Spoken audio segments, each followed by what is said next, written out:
Pottery Barn has some cool books that you can set out on tables. Now to recreate those, I'm going to pick up some books here in the book section. I also found some light blue and darker blue fabric. You can find curtains, tablecloths, all kinds of things at your thrift store. I removed the dust jacket for each of the books. I'll be using an individual tea bag. I'll place that in water, and then I'm just going to use it to darken the edges of my book. I'll place it along the edge of the book, and then I'll wipe off the excess with a paper towel.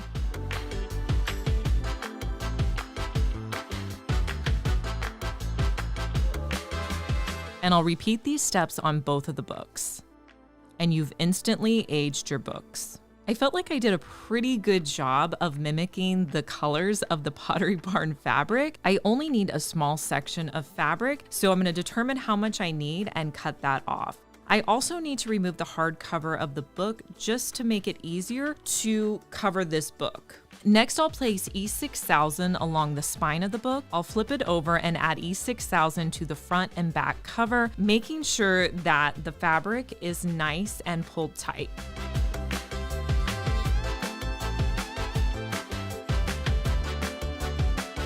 Now on the inside of the book, I'm going to use hot glue on the two long edges. Then I'll fold in the ends and hot glue those in place. Now I did make a mistake by not cutting off that seam. It made it a little bit too bulky when I added the book back in. So if you have any large seams like that, make sure you cut those off. And then I hot glued it to the book.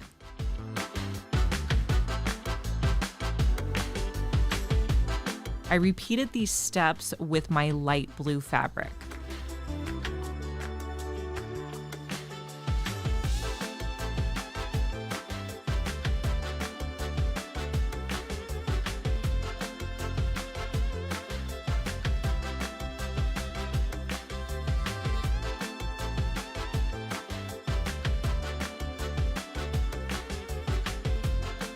And here's how they turned out.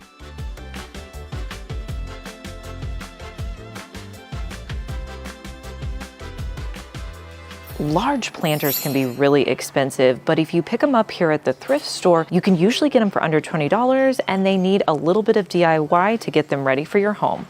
I found this ceramic pot at the thrift store. You're not gonna believe it, it was only $4.50. But I wasn't a fan of the color of it, so I needed to update that. So I started by spray painting this pot. I went with a really neutral tan color just to give me an even color throughout the entire piece. I did it on one side, and then I also flipped it to the other side and spray painted the bottom.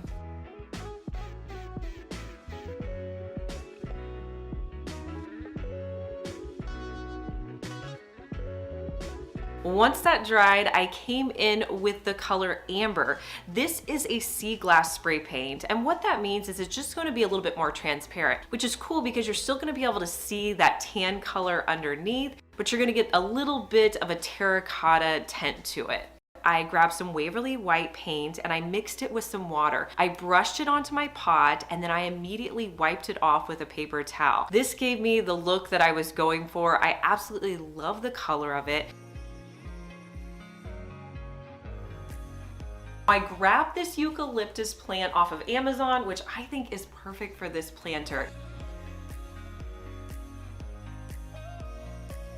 To put it in my planter, I added pieces of foam that I had left over on hand.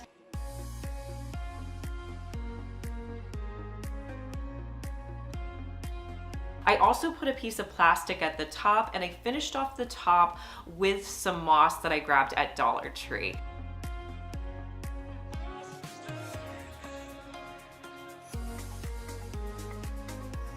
One tip, you guys, is when you get plants like this, they're gonna come squished up. Make sure you put your hands on every single branch and pull the pieces apart. Yes, I spent a little bit more on the plant, but you would have no idea that that planter was only $4.50.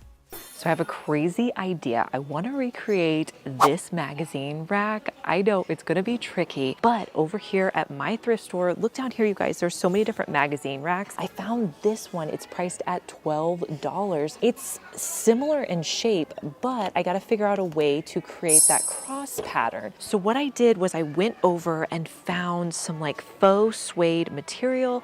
This is around $6. I also found this faux suede jacket for $9. It's a crazy idea. Let's see if it works.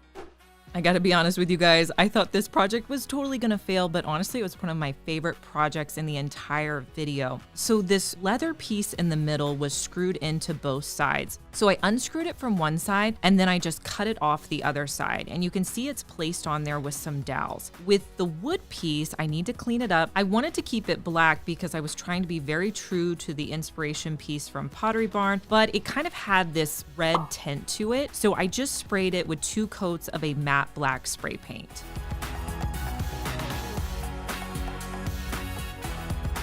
Now the leather piece, I'm gonna be using this as my template. The problem I ran into is the pieces of suede that I picked up at the thrift store weren't large enough, so I kind of had to work with that. This piece seemed to be the largest, so this was going to be my base template. So I'm just going to trace around this piece and make it the exact same size as the leather that was already on there. And then I'll cut that out. I created straight lines on the edge so I knew exactly where I wanted to cut. Then using this really cool ruler that I picked up at Dollar Tree, I'm going to draw straight lines because I'm going to come back in and cut these off.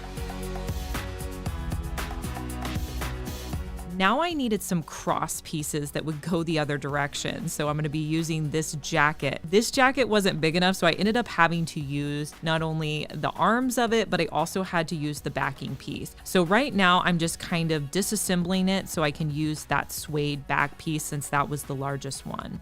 So I want to cut strips out with this. So I made sure that it was as long as my piece. And then I'm going to use that same ruler to create long strips.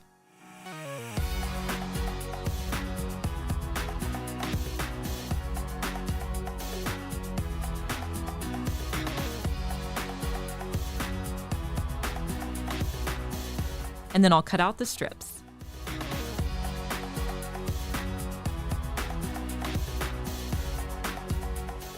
I'll also cut along my base template. Next, we're going to do a simple weaving project. So I will go every other strip and pull that up, place one of my other strips in there, and then I hot glued each of them down just to kind of hold everything in place. Then I'll place those strips down and then alternate the other strips, pulling those up and placing them down. I'll keep adding strips until I get to the other side.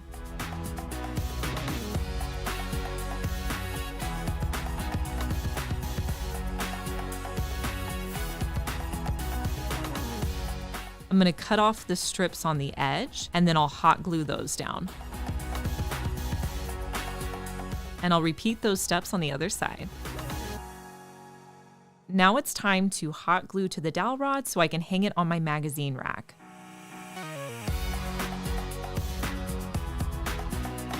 I'm going to wrap it on the dowel that's already up there and then I'll add hot glue to hold it in place. And then with my dowel rod on the other side, I'll just screw that back in place. I also added in some black rub and buff to the wood frame.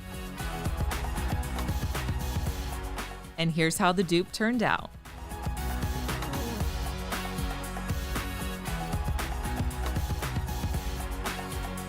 Hey guys, I'm Liz and you're watching my second DIY channel where I post daily DIY videos. You may be familiar with my main channel, Liz Fenwick DIY, but I'm glad that you found me over here on my second channel. Make sure that you're subscribed so you just get notified every day when I post our daily DIY video.